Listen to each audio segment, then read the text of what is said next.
¿Qué tal amigos y amigas? Estamos en el canal de Nau64 en YouTube, les habla el maestro Fide José Riverol y hoy estamos con la tercera ronda del Campeonato Uruguayo 2022 de ajedrez. Bien, en esta ronda se enfrentaron en la mesa 1 el maestro Fide Sebastián Granara y el maestro internacional Nahuel Díaz. Luego de unos movimientos en la defensa Owen, las blancas decidieron arriesgar con enroque largo y parecen tener recompensa de lo mismo porque hay una amenaza muy fuerte sobre el peón de E4. Hay dos piezas que lo están atacando, solo una defendiendo y se ve casi imposible lograr el objetivo de la defensa, ya que F5 sencillamente se dejaría el peón de 6 en el aire, ¿verdad? Para eso parecería que las negras debían jugar C5, pero deciden arriesgar también, ¿sí? Viendo que su posición está seguramente inferior, con B5. Muy buena jugada, porque en este momento las blancas no pueden comer de caballo, porque después de H6 ven que el caballo de G5 se queda sin retorno. Por eso las blancas toman del contrajuego en el flanco dama. El maestro internacional Nahuel Díaz juega A6. Buen movimiento, intenta abrir líneas, pero las blancas responden con una excelente jugada también, que es B6. Las negras, bueno, tienen que tomar dicho peón y ahora capturan en E4. Tras B5 y la amenaza B4, las blancas deciden jugar F3 para frenar la diagonal de este alfil, a lo cual después de B4, caballo A4, alfil por E4, F por E4, pegan un jaque con la dama, el rey se esconde y hacen un ataque doble, ¿verdad? La dama ahí queda muy activa, obliga a la dama blanca a pasar a modo defensivo. Las negras retiran para ganar un tiempo y atacar a la dama. El blanco juega muy bien, torre C1, y tras torre a C8 la dama se retira de 3. Ahora otro movimiento importante. Parece que las negras no han conseguido su objetivo, han quedado en una posición, no podría decir inferior, pero sí bastante incómoda. Por eso reaccionan con dama B5, tras lo cual obligan, ¿sí?, a las blancas a responder con dama por dama y devolver el peón extra que tenían con caballo C5. Tras este movimiento y las capturas correspondientes, ya que el negro quiere recuperar el peón, se llega a este final donde las blancas después de torre de 1 tienen una clara ventaja. No solamente que tienen el peón libre, sino que hay un par de peones muy flojos ahí en B5 y B4. La torre parece colocarse en séptima para poder apoyar el avance del peón, que está muy bien protegido. Y acá una técnica que utilizan muchos maestros es hacer una jugada activa y ofrecer tablas. Como solo le quedaban 3 minutos y Granara no veía bien claro seguramente el final, decide aceptar. Buen medio punto para ambos jugadores, claro, con un poco de sabor agridulce para Sebastián, que seguramente después que vio este final y lo estuvo analizando se dio cuenta que tenía muy buenas chances, no solamente con torre de 7, sino también con la sencilla rey C2 y activar el rey rápidamente para apoyar a su peón libre. Por supuesto, acá hay otros factores que influyen para esta toma de decisiones. Ahora estamos en la partida entre el debutante Enzo Palacios y el candidato a maestro Guillermo Carvalho, donde se jugó una apertura española, defensa Chigorin. Parece que la posición está bastante equilibrada, jugadas como caballo E3 o mismo tratar de preparar un poquito de aire con G3 al rey. Parece haber jugadas bastante normales para las blancas para mantener ese equilibrio de la posición. Lo cierto que aquí Palacios se va de las manos con G4, le quedan solamente 10 minutos en el reloj y decide intentar un ataque quizás tradicional, ¿no?, de llevar un caballo F5. El tema es que acá las negras, después del doblaje de torres y la salida del alfil para que no quedara en el aire, por supuesto, sigue caballo FD7, muy buena jugada por parte de las negras que habilita la acción del alfil que estaba dormido en E7. El blanco sigue con su plan, pero cada vez se hunde más, porque después de H6, juegan rey G2, alfil G5, buena jugada, empieza a eliminar las piezas defensoras que atacaban el flanco de rey. El blanco juega caballo F1 y ahora sí cae en un debacle, ya que caballo F1 es un gravísimo error, porque después del cambio hay un tema descubierto con caballo D3. Justamente la torre de 1 va a ser capturada con jaque y la posición de las blancas se cae a pedazos, ¿no? Tras dama por D3 se pierde la calidad y después de una serie de movimientos termina perdiendo la posición. Buen remate de el maestro Guillermo Carvalho. Vamos a pasar a la siguiente partida. Vamos para la tercera partida, donde enfrenta Luis Rodi, el maestro internacional de blancas, contra Facundo Vázquez. Creo que esta es la posición clave de esta partida. Más o menos viendo la estructura de peones, las piezas como están colocadas, parece que hay una cierta igualdad de oportunidades, pero en este momento las negras juegan alfil G4. Al parecer la jugada correcta acá es entrelazar los caballos con caballo D a F5, retroceder, dejarle paso a los peones para que estos puedan empezar a avanzar y dejar las piezas menores blancas un poco más chicas, ¿sí? En su lugar las negras juegan alfil G4 y acá Rodi decide hacer una jugada bastante natural, que es caballo B5 para tratar de sacarse este caballo del medio, ¿no? Además hay una amenaza de doblete en D6. Lo cierto que al parecer en esta posición habían dos jugadas. Una era sencillamente retirar la torre, ¿sí? Ya que está, colocarla en la columna semiabierta. U otra, un poco más arriesgada, era jugar alfil por D4 entregando la calidad. En caso de alfil D1, las blancas juegan alfil E5, supongamos que el alfil se retira, por ejemplo a F3, y tras torre 1 hay una clara compensación por parte de las blancas, que es, por supuesto, el alfil de carillas oscuras, y además la posibilidad siempre en el final de aprovechar ese peón libre que está amenazante, ¿no? Además, bueno, hay una presión latente en la columna E, eso obligaría a las negras a moverse de ahí, ¿verdad? Pero tras eso un torre 3, seguido de F3, H4, G4 y todo lo demás, las blancas tenían una buena posición.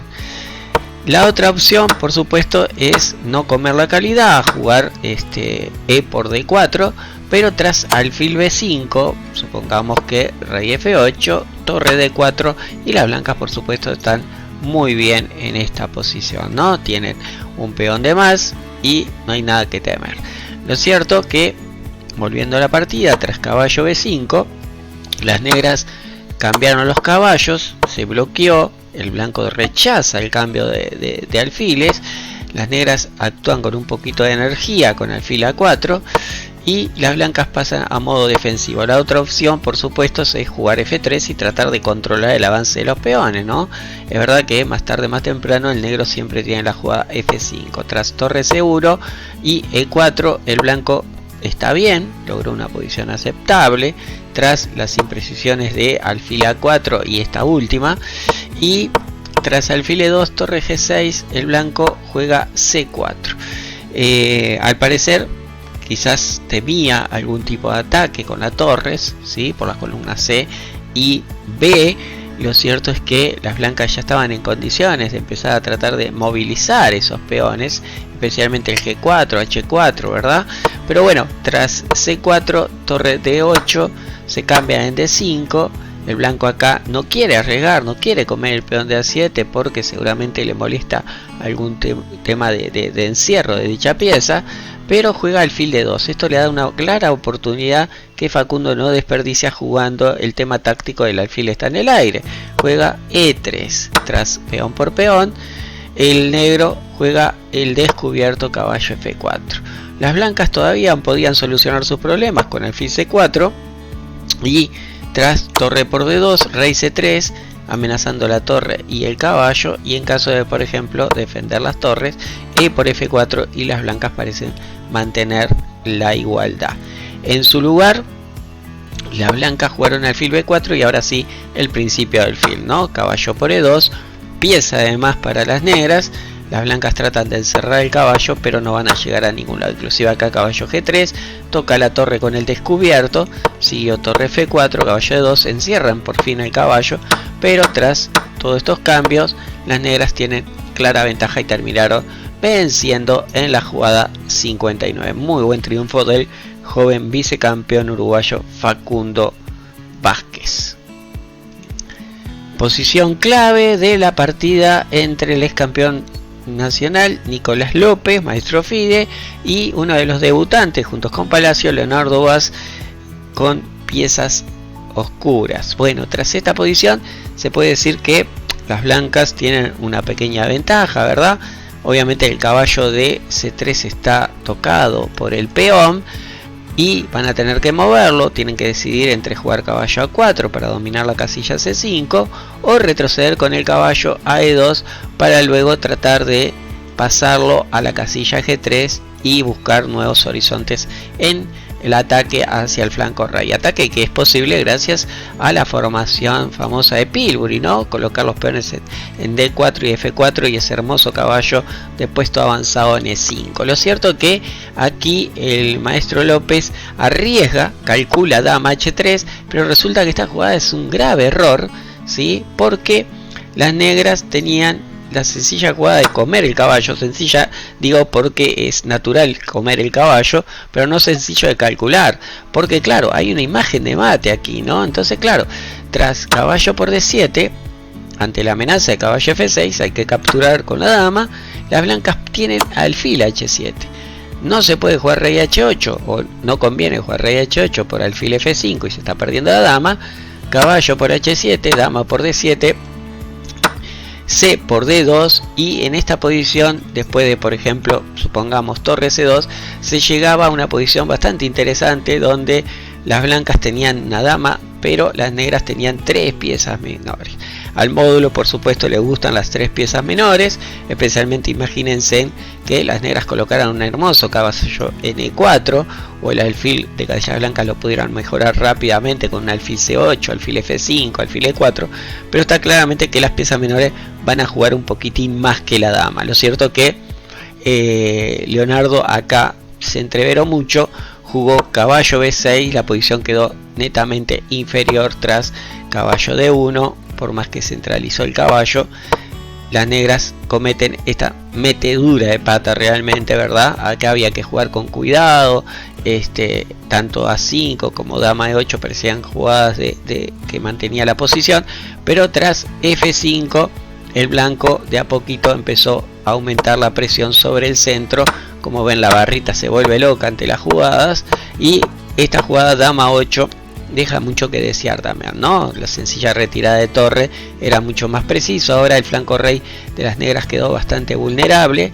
El blanco no quiso cambiar el caballo central y de a poco fue armándose, presionando en el flanco dama, pero con un ojito en el flanco rey. Tanto es así que el alfil retrocedió y se colocó mejor en la casilla H4, y esto sí es un grave error, ¿no? Caballo G6 parecía que era la que resistía más. Lo cierto que el blanco juega con G4 con mucha iniciativa, y tras algunos movimientos el blanco logra una fuerte iniciativa con esos caballos ahí colocados en C6 y E5, ¿no? No se hizo esperar, la dama entró en juego, las negras tratan de defenderse. Caballo D8, acá había una bonita jugada que era alfil E7, ¿sí? En caso de, por ejemplo, alfil E7 viene dama por F5 y hay un doblete en E7 en caso de dama por dama, ¿verdad? Tras caballo D8, la blanca sigue manteniendo una clara ventaja. El caballo no se hace esperar, da un doblete, las negras tratan desesperadamente de lograr algo, ¿sí? En caso de dama F7, siempre defendiendo la torre, existe torre por C7, ¿verdad? Entonces se fue de dama y aparece la jugada que les estaba mencionando.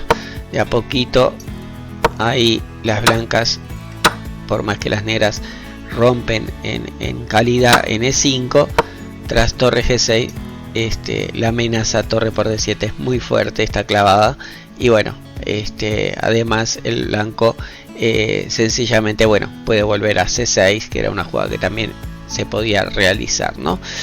Bien, la posición de las blancas está totalmente ganada, y bueno, falta de tiempo también hace que el jugador de negras haya abandonado. Vamos a pasar al siguiente juego.